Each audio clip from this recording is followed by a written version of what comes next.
You were born to. You were born to. You were born to. You were born to. So, Almi, Abeyta, muchas gracias for being here in Nashville, and thanks for making some time for us. This is so great to have you here today. Thank you. And what is your favorite part about being the superintendent? You were sharing your story earlier about how it all happened in the path that God led you down, which is beautiful. What of the parts that you love about it, what's your favorite? I would say the parts that I love about being superintendent, there are actually a couple. Okay. First is working with the kids, of course. I've always been a teacher. I used to teach kindergarten, and I really love being able to still have connections and relationships with my students. Yeah. And I'm in a small enough district that I really can do that. So I have an amazing superintendent advisory committee with the kids at our large comprehensive high school. I have 14 amazing students that I meet with once a month. And of course, I always feed them. Yeah. But they know me. I know them. I walk into the high school and I get my hugs. And I love my hugs with the kids. Yeah. I talk to them. I ask them what is top of mind for you, what's a concern for you, how can I support you? Yeah. And I ask for advice from them. Love it. Tell me how our no cell phone policy is going, and they give me the honest truth. Yeah. And so that feeds my soul, and that was something that I'm committed to once a month, meeting with the kids. And then I go to the basketball games, and I know a kid or two and really well. Oh. So I keep my soul fed because that reminds me of why I do the work for the hard times. Right. Another thing that I enjoy is investing in the people and the adults around me. Right. I have School future, Theater 1, who's 1209. It's okay. I'm sorry. These will actually. Do they block it out? Okay. It probably should. Okay. So I like to invest in my leaders and my cabinet and the principals and develop other leaders, because I think about this work that we do. We work so hard, and we know we're not going to be superintendents forever. Right. And so if we don't think about how we're sustaining the work that we're building and building leaders to take our place, then the work just stops and somebody else comes in. So I like investing in the people around me. I tell people, a lot of my staff, go get your doctorate, go get your superintendent license, because one day you might be I'm training you, giving you the full experience of a superintendency. I'm very transparent with my cabinet and saying, you guys can all be superintendents down the road, so let's prepare you, and I'm going to give you access to my thinking. I'm going to give you access to why I make the decisions that I make. So that feeds my soul as well. And then the other thing that feeds my soul is when we're, let's say, adopting an entire K through 8 curriculum, high quality instructional materials. I have a team that, for example, that picked out the high quality instructional materials, and then they start implementing in the classroom and learning the curriculum. And then 3 years later, you do classroom walkthroughs, and you see the kids engaging with the actual high quality instructional materials. You see the kids learning. So being able to create for the district and have a vision, it brings me a lot of joy. Yeah, I love that. And it's super important that our children come to school, that they're present, that they can learn, because we're changing lives through education. And I share my father's story of being an immigrant to this country from Mexico in the 1950s, and how they were migrant workers. And later, my grandfather was a custodian at a school in Laredo, Texas. Oh, wow. And my dad joined. He couldn't afford college. He joined the Air Force, served this country for 22 years. Wow. And then got a college degree and a master's. Wow. And that's the legacy. And so I was able to share that story, and about how every student has a right to come to school and should be safe. And that was my angle. Amen. So, Amen. So thinking about the angles too. Right. So you get put in political situations, and my role is to be the lead in education. Right.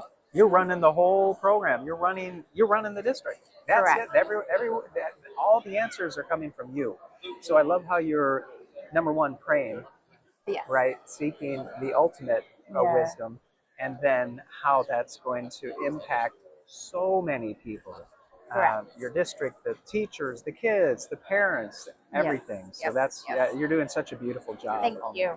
And what if there was an individual like you and they just got hired to be a superintendent and they may be freaking out a little bit. They may be thinking, Yeah. what did I get myself into? Am I ready for this? Yeah. What would you say to her or him? Yeah, it's that it's that oh no moment. Right. I remember when I had a 5-month overlap with the previous superintendent. I Right. started and I got to spend 5 months with her while she ran the district, and I was just there as superintendent elect. Right. And Kind of shadowing. yeah, learning. shadowing. Yeah. And then come January 1st of 2020, Right. I came back from our holiday break. I walk into what was then her office and then now mine, Right. and there's a note on my chair saying, Almi, you can do this. You're going to be Oh, amazing. Love it. And when you get stressed out, here I left some chocolate for you. Love it. So I was like, okay, so here I go. And so for the first year, a couple months and year, you kind of feel like, can I do this? I feel like an imposter. Yeah, imposter syndrome. And Sure, we all get that. What the heck am I Yeah, what the am heck I am I doing? And I would say in those moments, just remember, no one made a mistake. You're there for a reason. Right. You made it through the interview process. You have the experience. Right. It's normal to feel this way. But then also do a lot of listening. So spend the first couple months listening to your community. Do a full-on entry plan. Listen to your community. Meet with community stakeholders. Ask, and these questions are golden, and a professor taught me this. Dr. Lee Title, he said, when you enter, and this is when I was a principal, and I just scaled that up to being a superintendent, what's working when I meet with my community, the teachers, the principals, and I interview everyone to get kind of like, what am I hearing? So the 3 questions I ask to continue to ask are, what's working, what's not working, how can I support you? I had individual meetings with people, and it's like they had never been asked those questions. I would invite people in who never met with the superintendent before, and they got a moment, and I had to have tissue on the table because they were just like, some of them started crying when I asked, why do you work? And I asked, what makes you proud of your work in Chelsea Public Schools? And it was almost like people were just so excited to share, but it was very emotional for them. I love that. And so I got to do a lot of listening. And I would say for a new superintendent, the best thing you can do is hit the ground listening. That's some wisdom right there. And I learned that from Dr. Carol Johnson, who was superintendent Tennessee in Boston. And I got to work under her when I was an assistant superintendent in Boston. Hit the ground listening. Hit the ground listening. Yep. And what's working well, what isn't working well, and how can I support you? And then what are you most proud of? What are you most proud of? Yeah. Ooh, Yeah. That is so powerful. 4 questions. 4 questions. Nothing more. And that was like sometimes a whole hour. And then I honestly had to have tissue on my table because people would start crying about when they talked about why they stayed in Chelsea. And some of our staff had been there for 20 years, but they get very emotional because no one asked. No one recognized them. Yeah. You recognized them. Yeah. I'm gonna need a box of tissues pretty soon.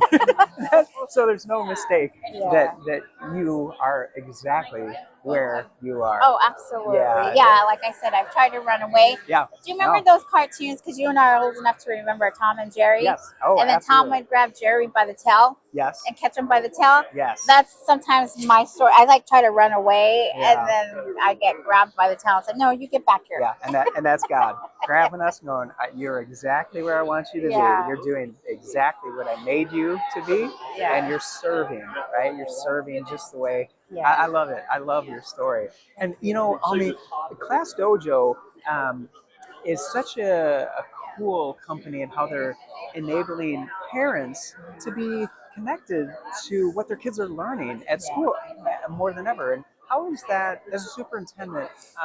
What are your impressions of Oh, ClassDojo? I have such a beautiful example for this. I have a principal who really utilizes ClassDojo in such a phenomenal way.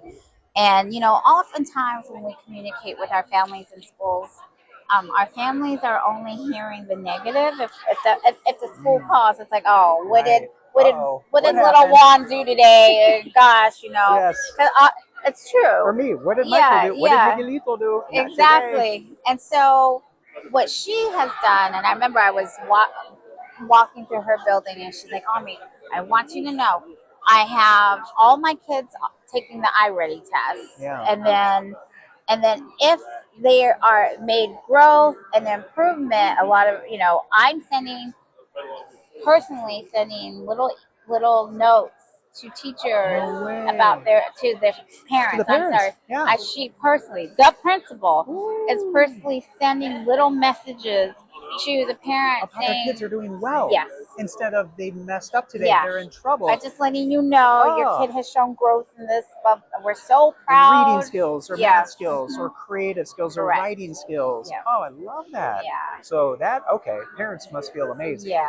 And have you ever had a child in one of your schools that you got to experience ClassDojo as a mom? Or more so on the teacher side? More so on the teacher, Hearing your teachers? parent, Okay. principal side. Cool, Yes. cool. And how long have you been using ClassDojo?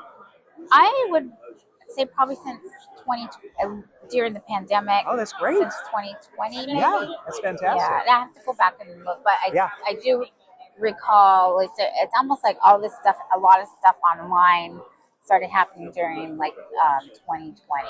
Absolutely. Well, Almi, thank you so much You're for your welcome. heart. Thank you for your passion for kids. It just oozes out of you in the most beautiful way. Thank you. And thank you for all the years you're serving as a servant leader, and it's no wonder why you're doing what you're doing. So 29 years.